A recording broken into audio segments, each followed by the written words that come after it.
ఓటమిలు గెలుపులు అనేది సర్వసాధారణం ప్రతి ఒక్క దాంట్లో.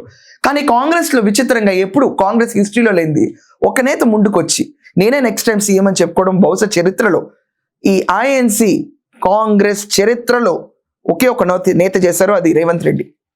అది కాబోలు భయం.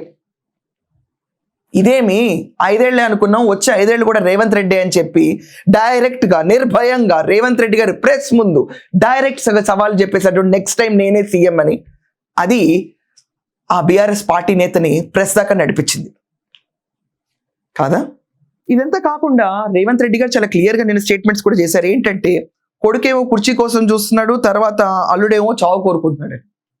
అల్లుడంటే హరీష్ రావు గారి గురించి అన్నాడు, కొడుకేమో కేటీఆర్ గురించి ఇక్కడ మాట్లాడిన మాటలు. ఎందుచేతనంటే పార్టీలో ఎక్కడ కూడా కేసీఆర్ అన్న పేరు వినపడడం కనుమరుగైపోయింది.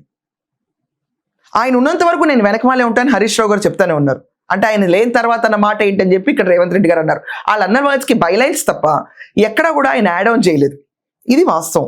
అండ్ మనం ఒక రకంగా చూసుకుంటే 3 ట్రిలియన్ ఎకానమీకి వెళ్ళాలి 2047కి. ఇది రైజింగ్ తెలంగాణ అని చెప్పి మన సమిట్ కూడా నిర్వహించారు. దాంట్లో అందరూ స్వాగతించారు. మొదటి రోజులే 2,25,000 కోట్లు ఎంఓయూలు సైన్ అయినాయి.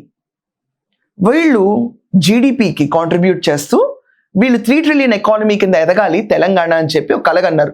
ఫ్యూచర్ సిటీ అనేది ఒకటి నిర్మించాలన్నారు. తప్పే ఉంది?